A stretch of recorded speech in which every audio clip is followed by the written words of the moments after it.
প্রতীকী অনশনের মুখে বড় ঘোষণা, চূড়ান্ত হলো নবম পে স্কেলের গ্রেড। 21শে জানুয়ারি নির্ধারিত হবে সর্বনিম্ন বেতন। সারা দেশের সরকারি কর্মচারীদের দীর্ঘদিনের পুঞ্জীভূত ক্ষোভের বহিঃপ্রকাশ হিসেবে পালিত প্রতীকী অনশনের মুখে নড়েচড়ে বসেছে প্রশাসন। দীর্ঘদিনের আন্দোলনের মুখে গতকাল সরকারের সর্বোচ্চ পর্যায় থেকে নবম পে স্কেল নিয়ে একটি গুরুত্বপূর্ণ ঘোষণা এসেছে।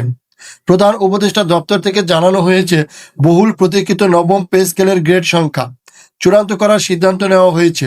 তবে কর্মচারীদের মূল দাবি অর্থাৎ সর্বনিম্ন বেসিক স্যালারি বা মূল বেতন কত হবে সেই বিষয়ে চূড়ান্ত সিদ্ধান্ত আসবে আগামী 21শে জানুয়ারি। গতকাল সকাল থেকে সচিবালয়, বিভাগীয় কমিশনারের কার্যালয়, জেলা প্রশাসকের দপ্তর এবং উপজেলা পর্যায়ের সরকারি অফিসগুলোতে অভূতপূর্ব দৃশ্য দেখা যায়। হাজার হাজার কর্মচারী কোনো প্রকার বিশৃঙ্খলা ছাড়াই নীরব অবস্থান ও প্রতীকী অনশন পালন করেন। এই আন্দোলনের তীব্রতা আঁচ করতে পেরে সরকার দ্রুত সাড়া দেয়।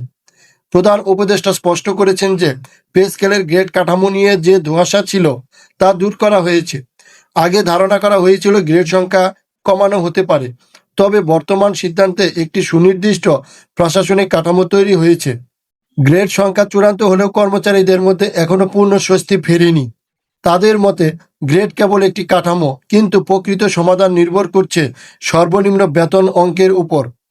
ভিডিওর তথ্য মতে আগামী 21শে জানুয়ারি একটি উচ্চ পর্যায়ের বৈঠক অনুষ্ঠিত হবে, যেখানে নির্ধারণ করা হবে সর্বনিম্ন মূল বেতন।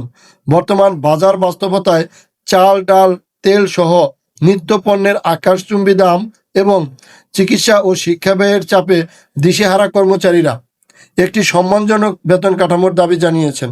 আন্দোলনরত কর্মচারীরা জানিয়েছেন, তারা কেবল মৌখিক আশ্বাসে সন্তুষ্ট হতে চান না। অতীতেও অনেক কমিটি ও বৈঠক হলেও শেষ পর্যন্ত কর্মচারীদের প্রাপ্তি ছিল খুবই সামান্য। তাই এবার তারা লিখিত সিদ্ধান্ত এবং পে স্কেল কার্যকরের একটি সুনির্দিষ্ট সময়সূচি দাবি করেছেন। তাদের দাবি, 11 থেকে 20 গ্রেডের কর্মচারীদের পিঠ এখন দেয়ালে ঠেকে গেছে।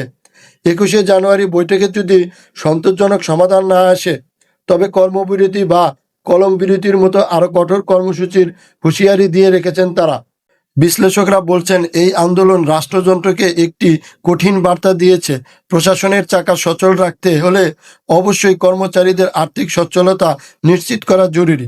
এখন দেখার বিষয়, আগামী 21শে জানুয়ারি সরকারি কর্মচারীদের জীবনে কাঙ্ক্ষিত স্বস্তি বয়ে আসে নাকি নতুন কোনো আন্দোলনের সূত্রপাত ঘটায়।